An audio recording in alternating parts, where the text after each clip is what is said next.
Irmãos e irmãs, terceiro domingo do tempo comum, ano C.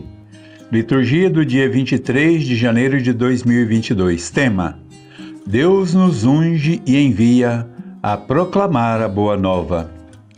Deus nos coloca no centro do anúncio da boa nova. A palavra de Deus é verdadeiramente o centro na qual se constrói a experiência cristã. A palavra não é uma doutrina abstrata para deleite dos intelectuais, mas é um anúncio libertador que Deus dirige a todos os homens que assumem a missão evangelizadora. A palavra deve estar no centro da vida comunitária e a sua proclamação gera alegria e a festa. A palavra é alimento que sustenta a família, que distribui os dons e nos coloca a serviço da comunhão e da solidariedade. A palavra traz a libertação e a esperança aos que estão na opressão, no sofrimento e na miséria. Na primeira leitura de Neemias, capítulo 8, versículo 2 até 4, versículo 5 até 6, versículo 8 até 10. Hoje é um dia consagrado ao Senhor vosso Deus. Ide para vossas casas, comei uma boa refeição, tomai bebidas doces e reparti com aqueles que nada têm. Hoje é um dia consagrado ao nosso Deus. Portanto, não vos entristeçais, porque a alegria do Senhor é a vossa fortaleza.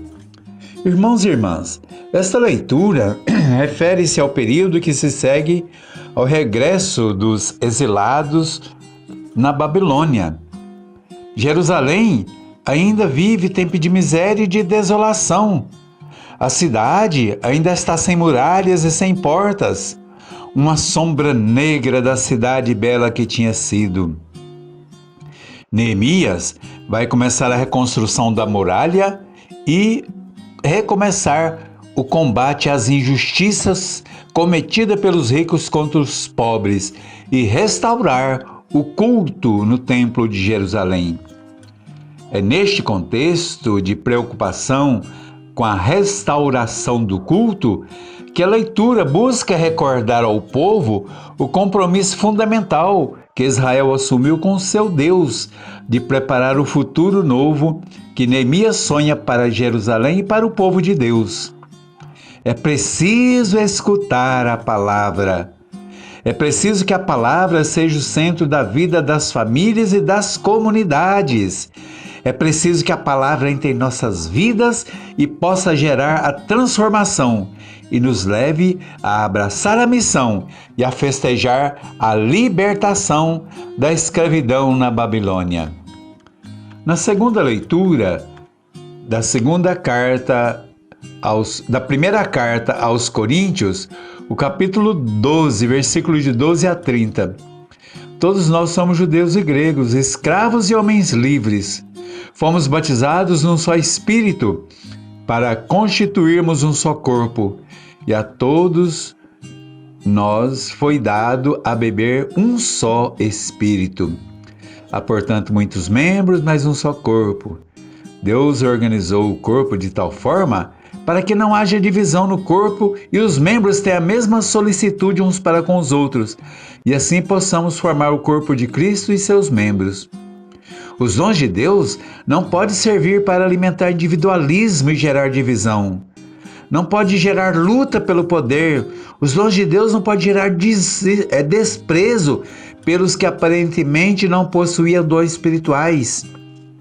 Como a igreja viva e verdadeira, todos nós somos chamados a formar o corpo de Cristo.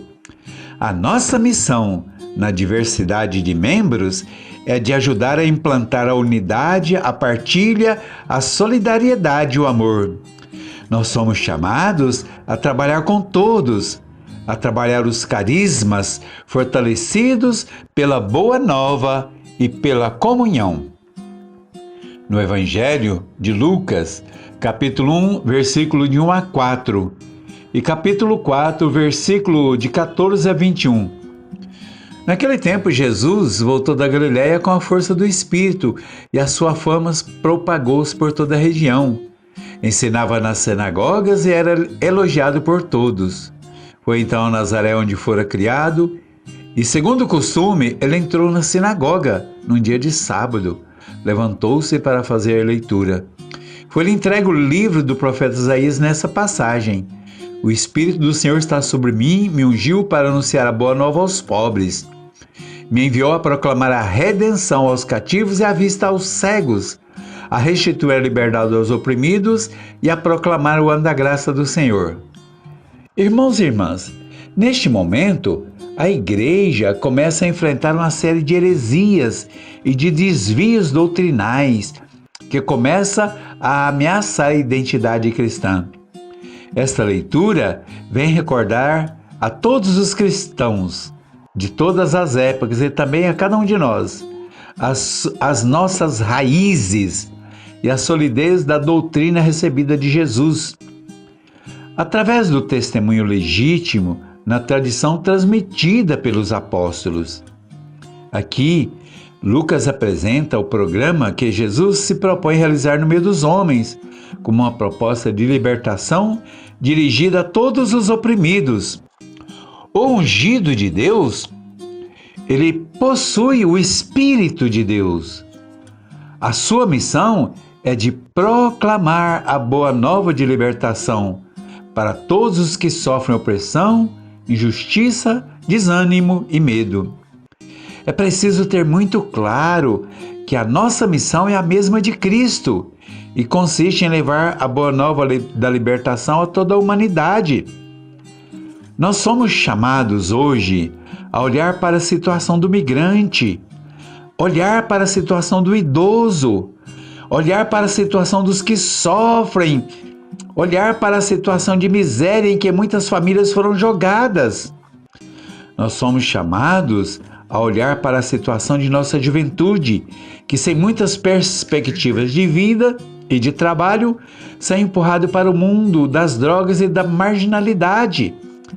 Não podemos esquecer que pelo nosso batismo nós recebemos também os dons do Espírito Santo e que a nossa missão é ser o lugar do agir de Deus em todas as situações onde a vida é negada. Queridos irmãos e irmãs, que a graça, o amor e a graça de Deus estejam com todos. Amém.